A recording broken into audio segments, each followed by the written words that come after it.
Story number 1. Dark Echoes of Texas. It was 2001, a time in my life that seems so distant, yet the memories are as vivid as if they had happened only yesterday. My friend, Mark, and I decided to take a road trip through the Texas suburbs. We both loved the idea of discovering hidden gems in rural America, but what awaited us was a haunting encounter that would forever change our lives. I was driving our old Chevy when it happened. A pale, translucent figure suddenly appeared on the road, causing me to swerve in terror. The specter's face was contorted with pain and anguish, and in the split second it took for it to disappear, its hollow eyes locked onto mine. We were shaken, and the car took a hit, leaving us with more than just our nerves rattled. The car, showing signs of damage, began emitting smoke. We had no choice but to pull over. As Mark was inspecting the damage, a local sheriff named Officer Ramirez pulled up behind us. With a concerned look, he said, "You folks all right?" This stretch of road is known for incidents. Mark and I exchanged a puzzled look, but before we could respond, I felt a sharp pain in my head and realized I had a cut that was bleeding quite profusely. Ramirez, seeing my condition, radioed for assistance, and we soon found ourselves in the nearby village hospital. The hospital had an eerie feel to it. The dim lighting, creaky wooden floors, and faint whispers in the distance made our skin crawl. As I was being treated for my wounds, a nurse named Emily attended to us. With a mysterious glint in her eye, she told us, staying overnight might be the safest option for you boys. That night, I was jolted awake by an eerie sound. Mark, already on his feet, pointed to the window. There, in the woods adjacent to the hospital, we saw the silhouettes of people, their movements disjointed and their mournful cries echoing through the night. Desperate for answers and driven by a mix of fear and curiosity, we approached Emily the next morning. "Those spirits," she began hesitantly, "are remnants of a tragedy that befell this place years ago. A passenger train derailed just a few miles from here, claiming the lives of dozens. Their souls are trapped, causing mishaps and accidents to those who pass." Ramirez, overhearing our conversation, chimed in, "I've been investigating these occurrences for years, and I've seen things that I can't explain." Together, we decided to delve deeper. Night after night, we camped near the accident site, using infrared cameras and EVP recorders. To our horror, we captured undeniable proof of the paranormal. Whispered voices, shadows moving on their own, and cold spots surrounded us.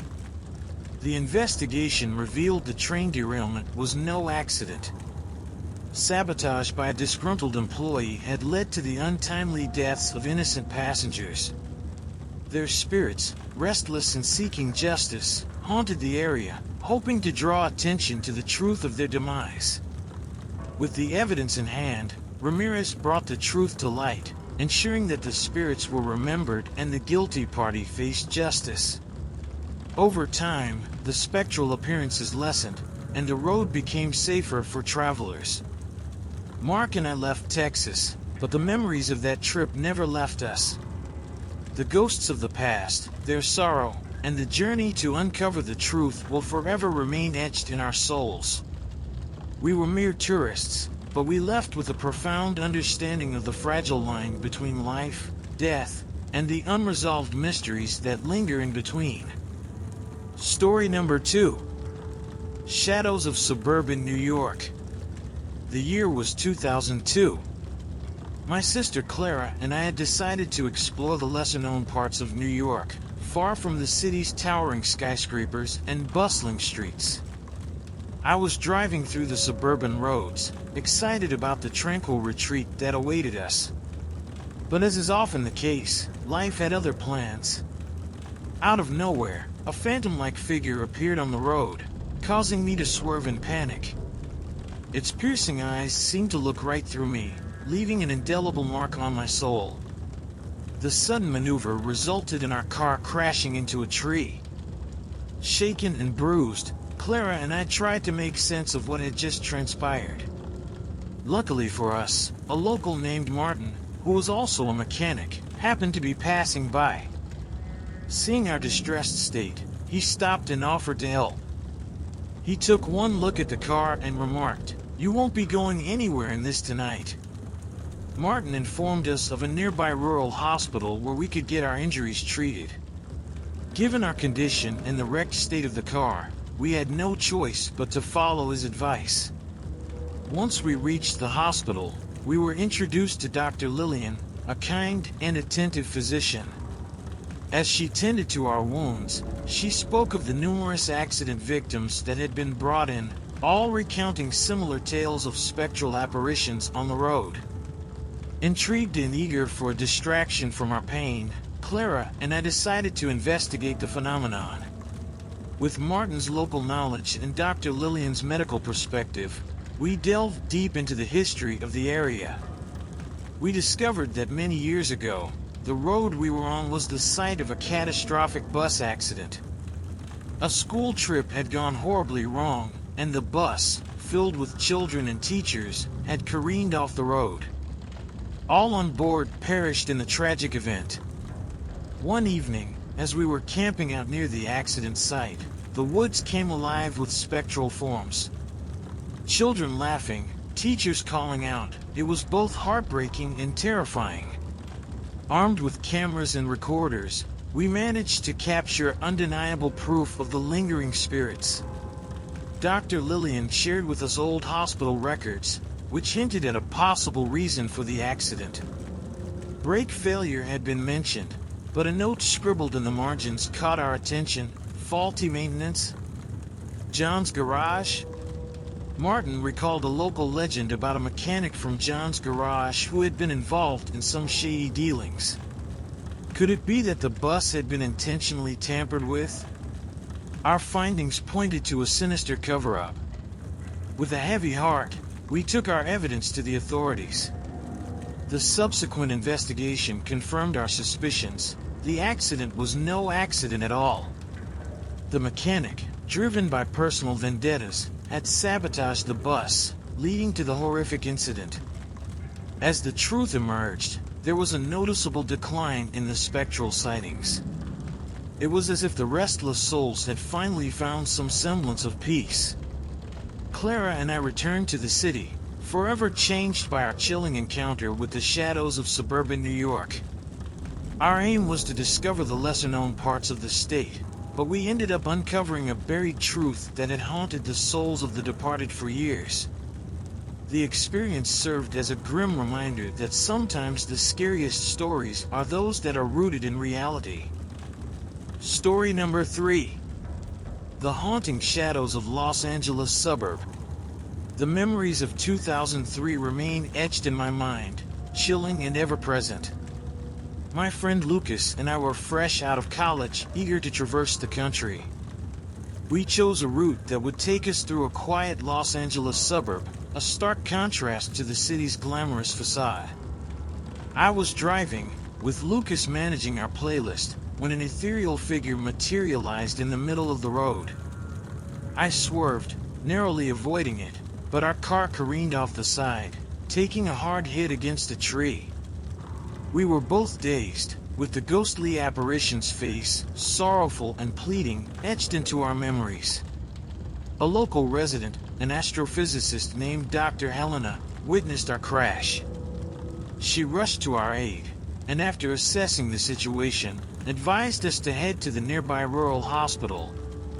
While our injuries were minor, she thought it prudent we stay the night, given our shaken state.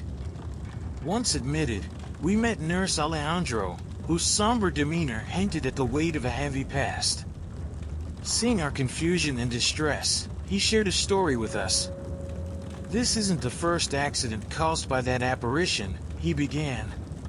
As night enveloped the hospital, a cacophony of spectral wails emerged from the adjacent woods. Lucas, being the ever-curious journalist, wanted to investigate, despite my reservations. With Dr. Helena's knowledge of energy patterns and Alejandro's insights into local legends, we formed an unlikely team, determined to uncover the mystery. Diving into local archives, we discovered that decades ago, a cinema hall in the vicinity had burned down during a film premiere. The inferno was rapid and all-encompassing, trapping attendees inside, with none surviving the tragic event. The cause of the fire was never ascertained, and the incident had become a forgotten chapter in the town's history. Our team, armed with modern technology and unyielding determination, camped out at the accident site. Dr. Helena's instruments detected unusual energy fluctuations, while our cameras captured fleeting images of distressed spirits. Their cries were heart-wrenching, their appearances mirroring their last agonizing moments. Lucas stumbled upon an old diary while exploring the ruins of the cinema. The diary belonged to the cinema's janitor, who detailed his concerns about the building's faulty wiring and his repeated pleas to the owner to fix it. He had also expressed fears of a disaster waiting to happen. The final entry was a chilling premonition of the impending catastrophe. Using this evidence, we approached local authorities. A reinvestigation was launched, which confirmed our findings. The fire was a result of negligence, and the spirits were souls trapped in a loop of their final moments, yearning for the truth to be acknowledged. The revelation rocked the community, and a memorial was erected at the site, honoring the lives lost.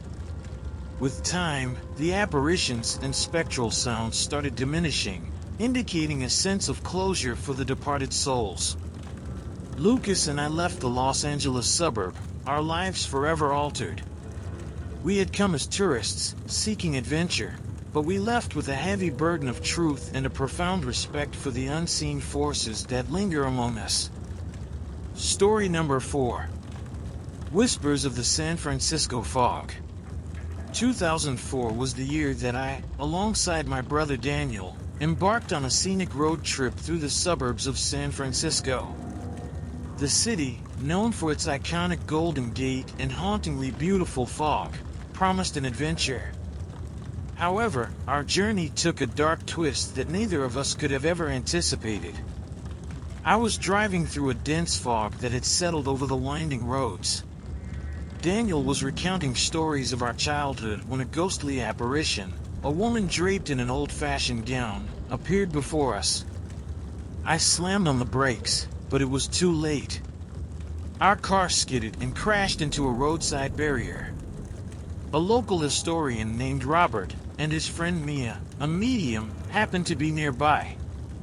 They rushed to our aid, and with our vehicle now in ruins, they recommended the nearby village hospital for immediate medical attention. As the sun dipped below the horizon, an eerie silence enveloped the hospital.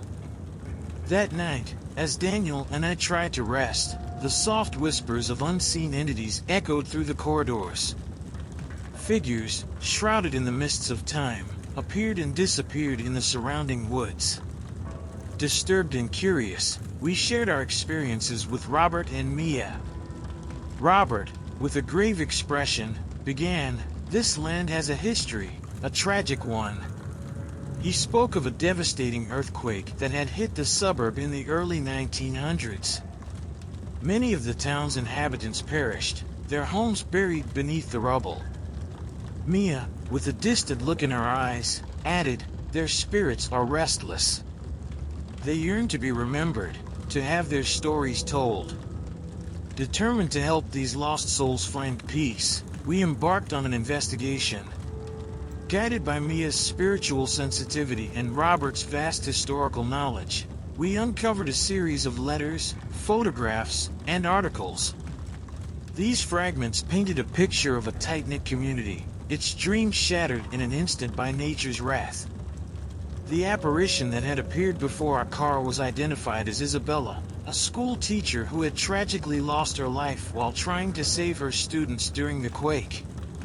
Her spirit, like many others, remained tethered to the land, replaying her final moments. Armed with our findings, we held a memorial service in honor of the lost souls. Mia, channeling her abilities, communicated with the spirits, offering them solace and reassuring them of their place in the community's memory. As days turned into weeks, the spectral sightings began to fade. The village, once plagued by its tragic past, started experiencing a sense of calm. Daniel and I eventually continued our journey, but the San Francisco suburb and its ghostly inhabitants left an indelible mark on our souls. We arrived as mere tourists, but departed with a profound connection to a place and its history. The past, as we learned, is never truly behind us. It lingers, waiting for its stories to be told and its spirits to be acknowledged. Story number 5. Echoes of the Miami Palms. In 2005, my cousin Ava and I embarked on what was supposed to be a sun-soaked journey through the suburbs of Miami. Enthusiastic about experiencing the vibrancy of Florida, our trip took an unforeseen and chilling turn that I remember all too well. I was driving on a dimly lit stretch, the silhouettes of palm trees swaying against the backdrop of the moonlit sky. Suddenly, the ethereal figure of a young girl appeared on the road. Despite my best efforts to avoid her, the car skidded and crashed into a nearby palm tree. Emerging from a nearby house was Carlos, a retired detective, and his neighbor, Rosa, a local librarian. They swiftly came to our aid, and seeing our dazed state, suggested we seek medical assistance at the village's rural hospital. That night, as Ava and I tried to rest, the hospital was anything but a sanctuary. The soft rustle of the palm leaves outside was interrupted by ghostly whispers and fleeting apparitions in the surrounding woods. Intrigued and genuinely concerned, Carlos and Rosa decided to share a local legend with us. They spoke of a devastating hurricane that had struck the suburb in the 1920s. A school bus filled with children was caught in its path, and tragically, no one survived. The spirit we had encountered was believed to be one of those ill-fated children. With Carlos's investigative skills and Rosa's knowledge of local archives, our group decided to delve deeper into this mystery. We discovered old newspaper clippings, diary entries, and photographs. One image, in particular, stood out, a photograph of the young girl we had seen, clutching a teddy bear, her eyes filled with innocence.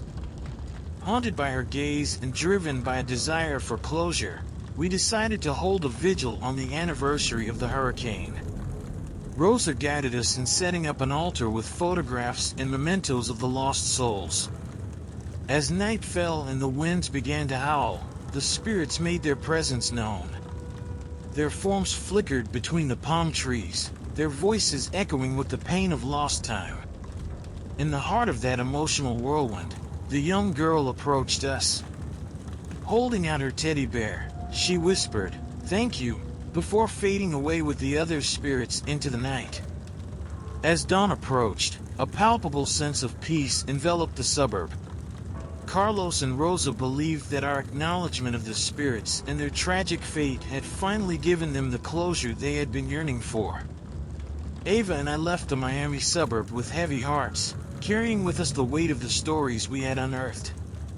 Our trip, initially meant for leisure, transformed into a journey of discovery and healing. The past, as the Miami Palms whispered, demands to be remembered, and in doing so, we bridge the divide between the living and the departed. Story number 6. The Forgotten Shadows of Orlando. The summer of 2006 saw my friend Nicole and me driving through the picturesque suburbs of Orlando, hoping to catch a glimpse of Florida's magic beyond its famous theme parks. Little did we know that the magic we'd encounter would be darker and more mysterious than anything we'd anticipated. I was driving, with the balmy evening breeze filtering through our open windows when suddenly, a figure appeared, its form ghostly and unsettling. I tried to swerve, but in my panic, the car careened off the road and into a ditch.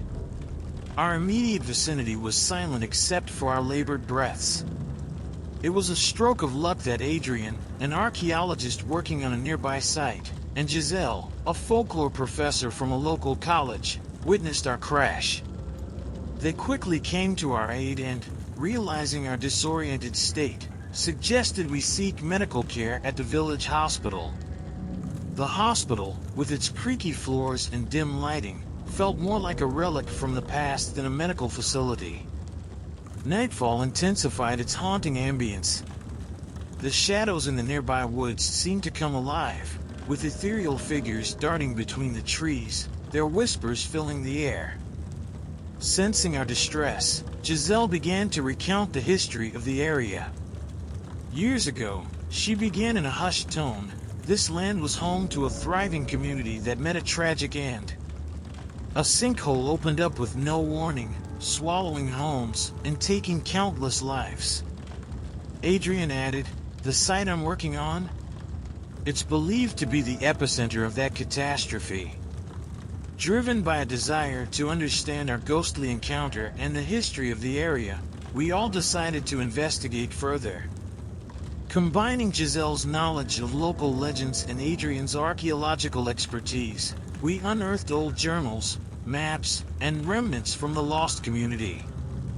Among our discoveries was a diary belonging to a young girl named Lila, who eerily resembled the apparition we'd seen. Through her writings, we learned of her life, her dreams, and her tragic end as she became one of the many victims of the sinkhole disaster. Believing that acknowledging the past could bring peace to the restless spirits, we organized a candlelit vigil at the site of the sinkhole. We read out passages from Lila's diary, played music from her era, and held a moment of silence for all the lost souls. As the night wore on, the atmosphere shifted. The spectral figures slowly emerged from the woods, congregating near us. Lila, distinguishable from the rest, approached and mouthed a silent thank you before fading away with the others into the early morning mist. When dawn broke, the air felt lighter, as if a weight had been lifted. Adrian and Giselle believed our actions had played a part in helping the spirits find closure. Nicole and I left Orlando with a profound appreciation for the layers of history that places hold. Our journey, meant to be a simple vacation, had transformed into a poignant exploration of memory, loss, and the enduring connection between the past and the present. Story number 7. Ghosts of the Vegas Outskirts.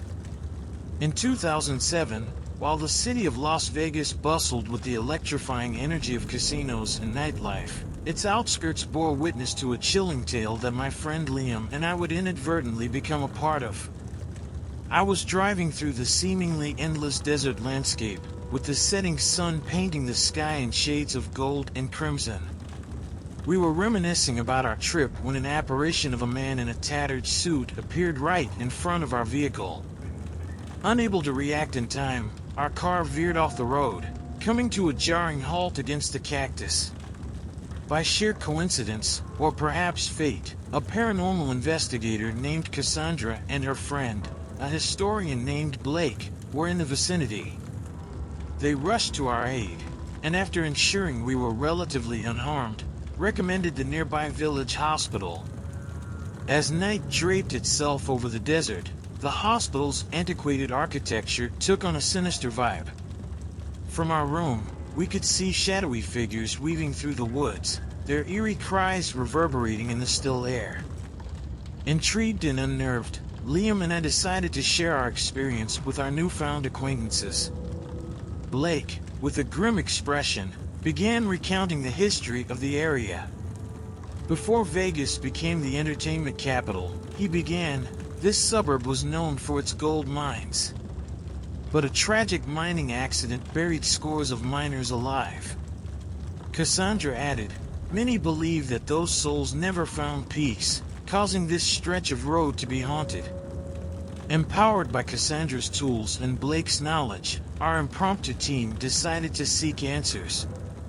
Our night-long vigil revealed ghostly miners, their lanterns flickering, forever searching for an exit from their subterranean prison. Among the personal effects discovered at the site, A heart-wrenching letter from a miner to his wife stood out.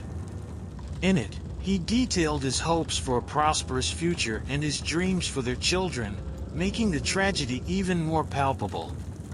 Believing that acknowledgement could be the key to setting these souls free, we erected a memorial at the site of the mine's entrance. We read out names of the miners, played songs of their era, and lit lanterns in their honor. As dawn approached, the spectral activity reached a crescendo, culminating in a bright light emerging from the mine's entrance. One by one, the miners' spirits moved towards it, their forms gradually fading away, leaving behind an overwhelming sense of peace. Liam and I bid farewell to the Vegas suburb, our hearts heavy with the weight of the stories we'd uncovered.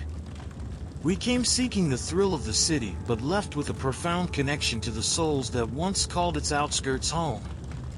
The echoes of the past, as we learned, resonate deeply, waiting for their tales to be heard and their spirits to be set free. Story number 8. Mysteries of the Hawaiian Shadows. 2008 was meant to be the year of discovery and adventure for my college roommate Alex and me. Hawaii, with its picturesque landscapes and rich history, beckoned us. We started our journey in Honolulu, eager to explore its lesser-known suburbs. But as we soon discovered, some places hide mysteries that transcend time. I was driving along a coastal road, the shimmering Pacific to our left, when out of nowhere, an ethereal figure of a Hawaiian woman, adorned in traditional attire, manifested before us. Shocked, I swerved, causing the car to skid and crash against a palm tree. To our relief, a local botanist named Keanu, accompanied by Moana, a cultural anthropologist, came to our aid. Seeing the state we were in, Moana recommended the village's rural hospital. Nightfall in the hospital was unlike any other. From our window, we saw spectral apparitions dancing to haunting melodies in the woods, their chants echoing through the still night. Intrigued and slightly terrified, Alex and I confided in Keanu and Moana. With a solemn expression, Moana began the tale. These lands, she whispered, were once home to a vibrant Hawaiian village. But a devastating tsunami wiped it out, leaving no survivors. Keanu added, every year, around this time, these spirits return, reenacting their final moments, searching for closure. Sensing an opportunity to unravel a historic mystery, our group combined efforts. With Keanu's understanding of the land and Moana's expertise in Hawaiian lore, we embarked on a night-long exploration. Among our finds was an ancient artifact, a wooden anklet, believed to belong to the village chieftain's daughter. Moana, using age-old rituals, attempted to communicate with the spirits. As the anklet vibrated with energy, the apparition of the chieftain's daughter appeared before us, recounting the village's final moments and their desperate pleas to the gods for protection. Understanding their need for acknowledgement and remembrance, we organized a traditional Hawaiian ceremony at the site of the old village. We chanted, danced, and paid our respects to the lost souls. As dawn painted the sky, a serene calm enveloped the land. The apparitions, with grateful expressions, faded into the first light, leaving behind a sense of peace. Alex and I left the Honolulu suburb with heavy hearts, our vacation transformed into a poignant journey of understanding and connection. We arrived as mere tourists but left as keepers of tales, forever bound to the spirits that once called this place home. The whispers of the past, as we realized, are ever present, waiting for someone to listen and remember. Story number 9. Echoes of Suburban DC. 2009 was supposed to be a year of new experiences. My sister, Lydia, and I had decided to explore the rich history and culture of Washington, D.C. However, our plans were soon diverted by a spectral encounter in the city's suburbs. I was driving, the road illuminated only by our headlights and the occasional lamppost, when a ghostly figure of a soldier appeared before us.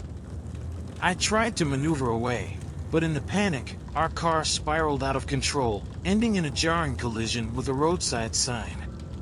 As we tried to comprehend what just happened, two figures emerged from a nearby house, a historian named Samuel and his journalist friend, Rebecca. They assisted us and suggested we head to the village hospital given our visible injuries. Night at the hospital brought its own set of eerie events. The sounds of distant cannon fire and spectral silhouettes marching through the woods had us gripped with both fear and fascination. Samuel, having overheard our conversation, divulged a piece of local history. This land, he began gravely, was once a battlefield during the Civil War. Many lost their lives here, and it seems they've never really left.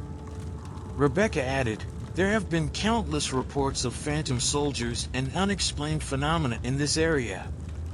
Driven by a desire to understand our experience and the history behind it, we teamed up. Samuel's in-depth knowledge of the Civil War and Rebecca's investigative skills led us to old diaries, letters, and artifacts. One letter, in particular, stood out. Written by a young soldier named Elijah, it described the chaos and horror of the battle, his hopes of returning to his family, and a medallion he carried for good luck. Lydia, sifting through the artifacts, stumbled upon the very medallion, its metallic surface tarnished with age. Feeling a deep connection to the spirits and their unresolved past, we decided to organize a candlelight vigil. Reading out letters, reciting names of the fallen, and holding a moment of silence seemed to resonate with the spirits. The night's climax was both beautiful and heart-wrenching. The apparition of Elijah approached us, his figure bathed in an ethereal light, and saluted before fading away with the other spirits into the pre-dawn mist. Our trip had taken a turn we could never have anticipated.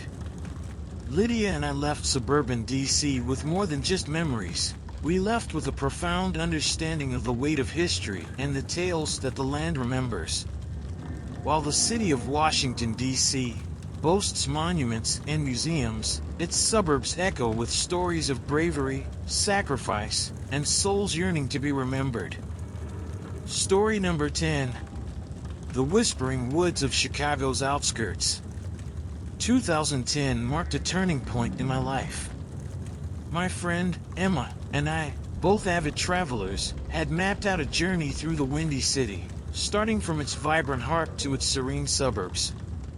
However, the serenity we sought in the suburbs was replaced by an encounter from beyond the grave. I was driving through a quiet wooded lane, enjoying the calm of the evening, when suddenly a ghostly apparition of a woman in a flapper dress darted in front of our car. Startled, I lost control, and our car ended up crashing against a tree. By some stroke of fate, two individuals named Marcus, a local librarian, and Clara, an urban explorer, had been nearby. They quickly rushed to our aid and, seeing the state we were in, directed us to the nearby village hospital. As night fell, the silence of the hospital was pierced by eerie phenomena.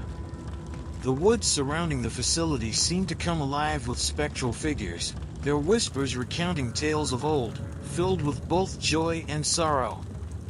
Intrigued and alarmed, Emma and I shared our encounter with Marcus and Clara. Marcus, with a pensive look, shared, "This land, particularly these woods, are steeped in history. In the 1920s, there was a popular speakeasy here, which met a tragic end due to a fire. Many perished, trapped within its confines." Clara added, "There are rumors that the spirits of those who died still haunt these woods, forever replaying their last moments."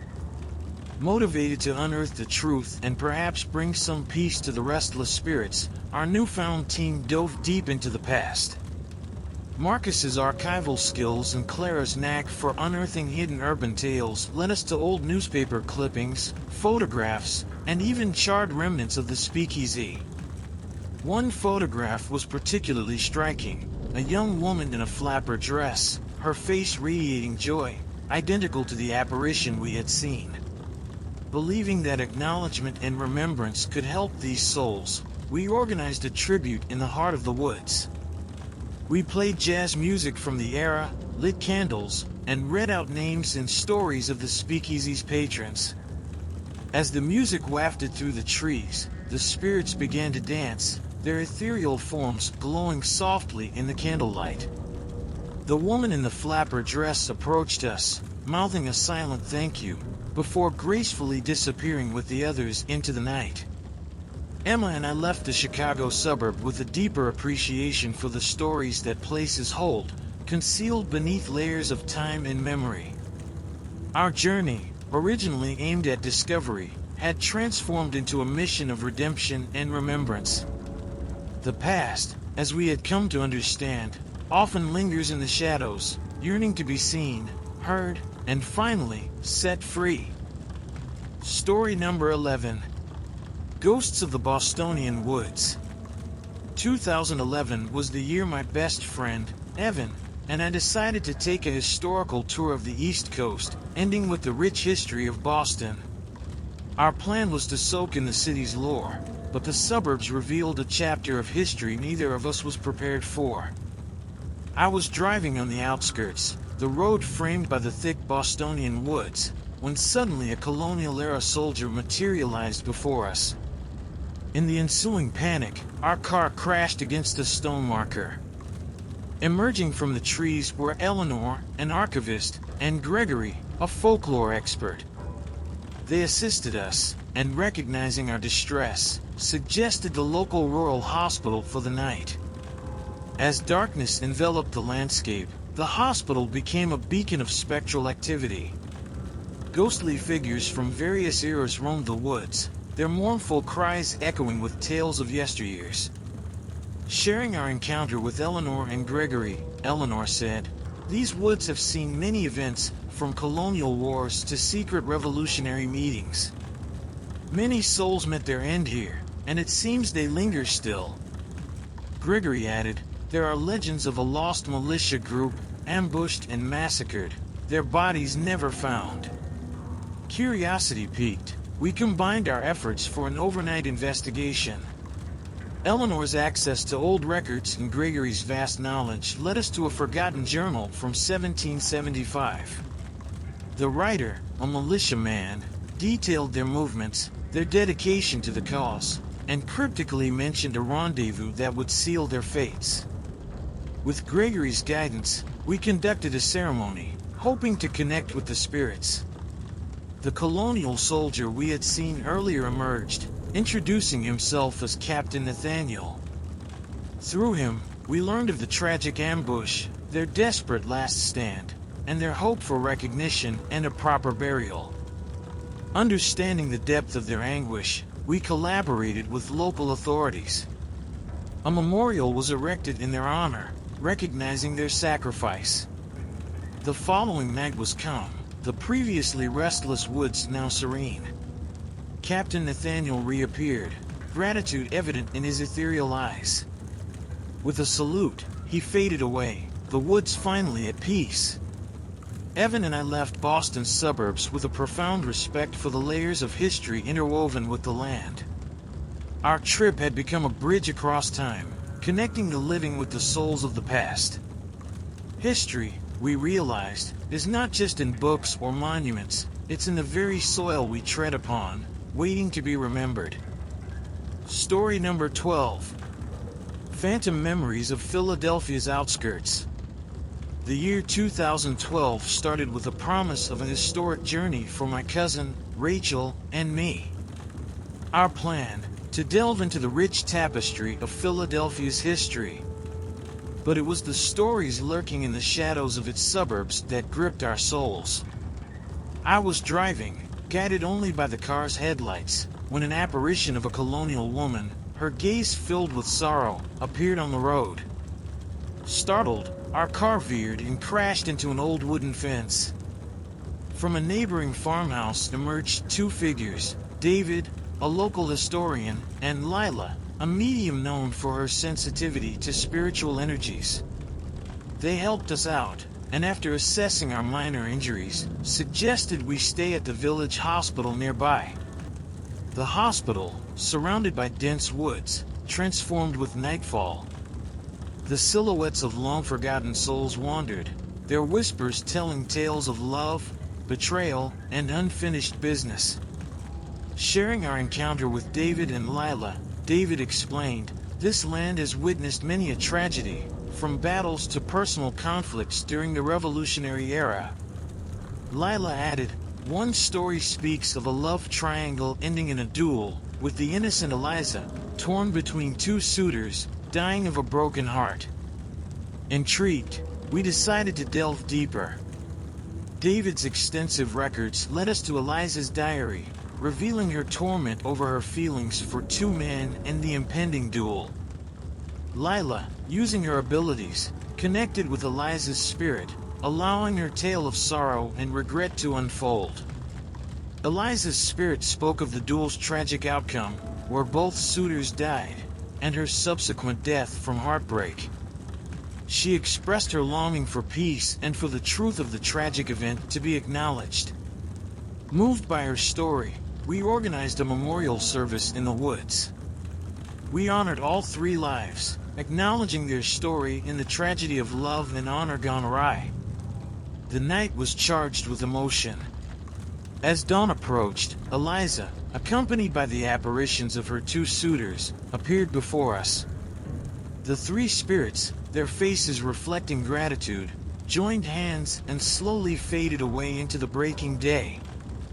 Rachel and I left Philadelphia's suburbs with heavy hearts, carrying with us a tale of love, honor, and sacrifice. Our adventure had shown us that history isn't always about grand events. Sometimes, it's about personal stories, deeply interwoven into the fabric of time, waiting to be told and remembered. Story number 13. Shadows of the Lone Star State. The memories of 2013 remain crystal clear in my mind. It was the year my colleague, Grace, and I embarked on a road trip through the heart of Texas, with Dallas being our primary destination. Yet, it was in a quiet suburb of Dallas where the fabric of reality seemed to twist and pull us into a haunting tale. I was driving along the desolate road, with nothing but the hum of our engine and the soft notes of country music. Without warning, the spectral figure of a cowboy, hat casting shadows over his face, appeared in our path. The sudden sight sent our car spinning, colliding with an ancient oak. Coming to our rescue were two locals, Nathan, a retired police officer with a penchant for local legends, and Rosa, an archaeologist with deep roots in the area. Assessing our state, they recommended the village hospital for a quick checkup. That night, the quiet around the hospital was punctuated by ghostly whispers and the unmistakable sound of spurs clicking. Figures from a bygone era roamed the woods, their spectral eyes reflecting tales of old. Over breakfast, Nathan recounted, this land was once a booming mining town. But a mine collapse took many lives, and those souls, it seems, never left. Rosa, her face pensive, said, among the victims was a miner, Samuel, known for his cowboy attire and his unfulfilled dream of owning a ranch. Driven by a blend of curiosity and a sense of responsibility, our group decided to investigate further. Rosa's expertise led us to old mining maps, while Nathan's connections got us access to archived records. Among these was a letter from Samuel to his beloved, expressing his hopes for the future. Realizing the weight of unfulfilled dreams and unresolved pasts, we decided to hold a candlelit vigil. Rosa recited the names of those lost in the mine, and we honored their memories with silence and song. As the night deepened, the spectral figure of the cowboy, Samuel, emerged. He tipped his hat, and with a nod, he and the other spirits began fading away, their forms dispersing with the morning mist. Grace and I left the Dallas suburb with a renewed respect for the stories that lie just beneath the surface, waiting to be unearthed and remembered. Our road trip had turned into an unexpected journey into the past, reminding us that history is not just a series of events, but a collection of personal tales, dreams, and heartbreaks.